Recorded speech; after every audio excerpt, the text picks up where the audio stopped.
Donc on continue notre cours système mécanique oscillant. On est arrivé à l'expression de la période propre T0 du pendule élastique. Donc on va démontrer la relation qui nous permet de calculer la période propre T0. Donc on a x de t égale xn cosinus de pi sur t0t plus phi. Donc, dérivons deux fois. Dérivons deux fois par deux fois x de t par rapport au temps. Par rapport au temps. Par rapport au temps. Donc, la dérivée première, on a.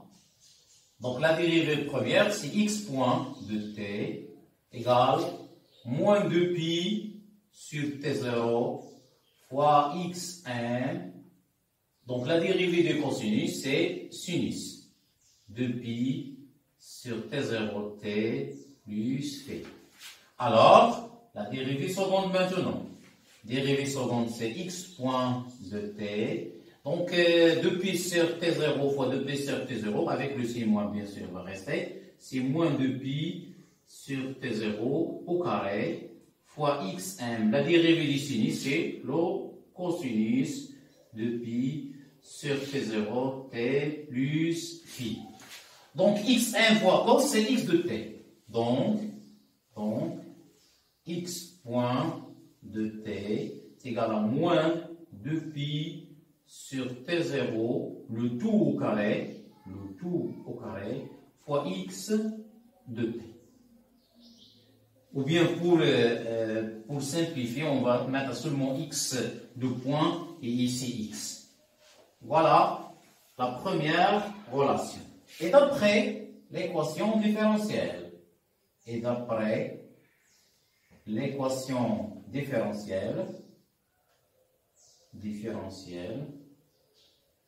on a x de point plus k sur m fois x égale à 0. D'où x de point égale moins k sur m fois x. Voilà la deuxième relation. Donc, pour trouver l'expression de T0, il suffit de faire l'analogie entre la relation 1 et 2. Donc, par analogie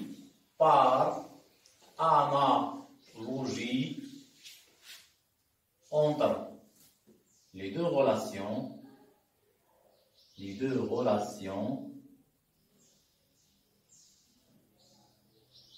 1 et 2, on déduit que, on déduit quoi? Donc, moins 2pi sur t0, moins 2pi sur t0, le tout au carré, égale à moins k sur n. Alors,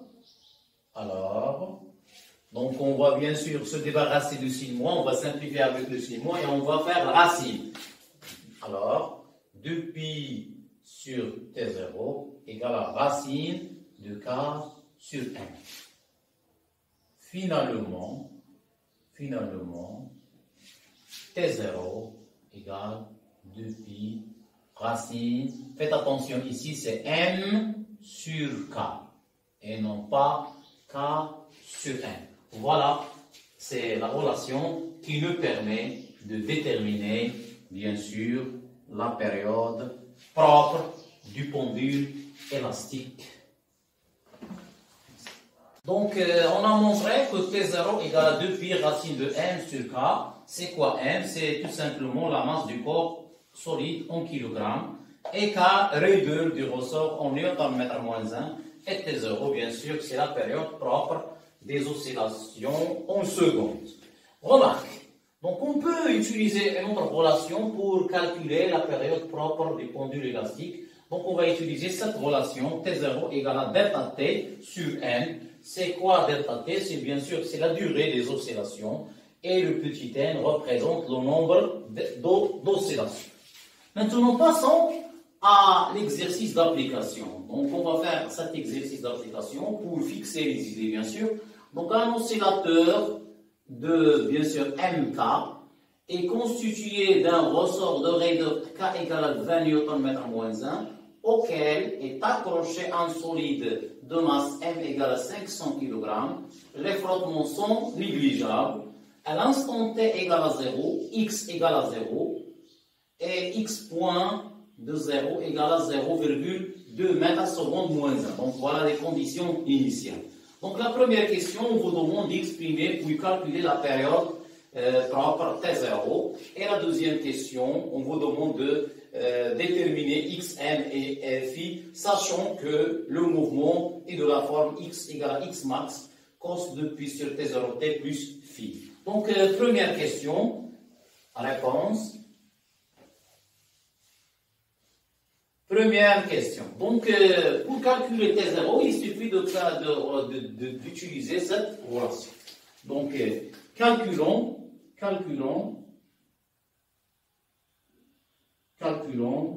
T0. Donc, on sait que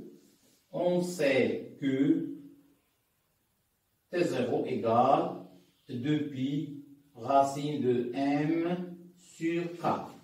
Donc, application numérique. Application numérique, T0 égale 2pi, racine de m, donc c'est 500, donc c'est 0,5, divisé par k, c'est 20. Soit, donc on va trouver T0 égale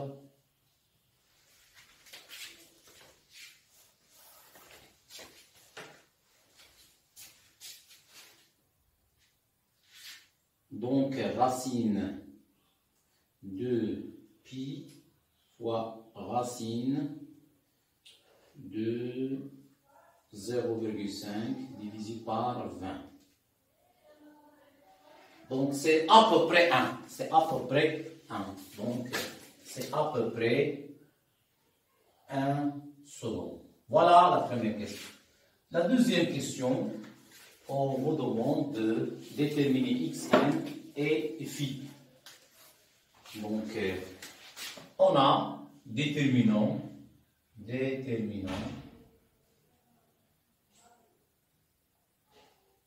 xm et phi. Donc, on a x égale xm cosinus 2pi sur T0t plus phi.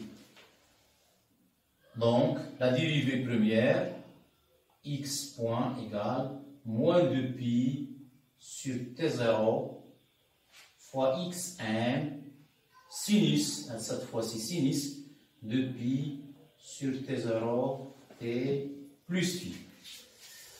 Donc, on va utiliser les conditions initiales. A t égale à 0, on a x de 0 égale, c'est xm cosinus phi qui est égal à 0. Ce qui implique que cos phi égale 0. Donc, dans ce cas, on aura phi égale à pi sur 2 ou phi égale à moins pi sur 2. Donc, comment on va bien sûr déterminer la valeur exacte de phi? Donc, on va utiliser bien sûr l'équation de la vitesse.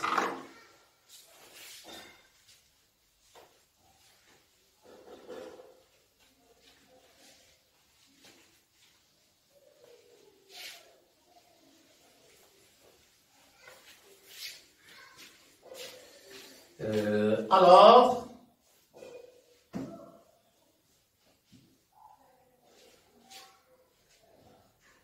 x.0 égale moins 2pi sur T0 x max sinus phi.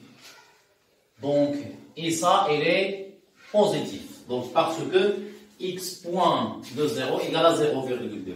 Donc, puisqu'on a cette quantité, elle est négative, donc pour avoir x point supérieur à 0, d'où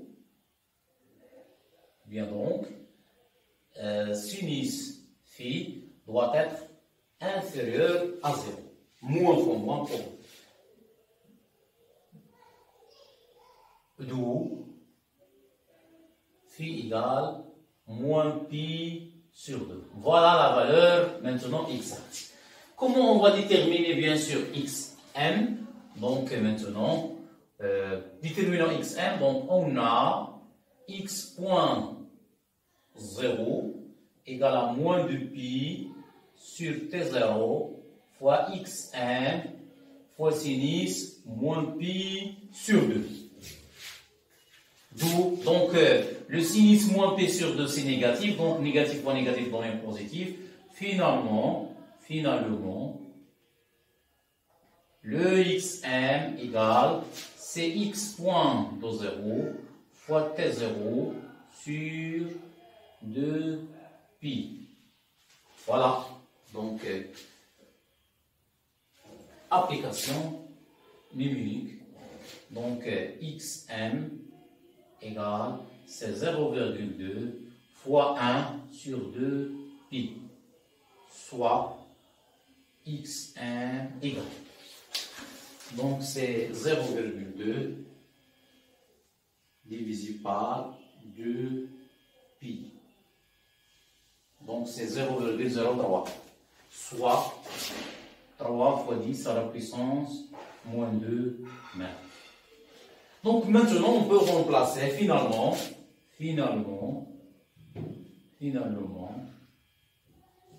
x égale 3 fois 10 à la puissance moins 2 fois cosinus, donc 2 pi de 2, donc c'est 2 pi fois t, parce que t0 égale à 1, moins pi sur 2. Voilà, c'est l'équation horaire du mouvement.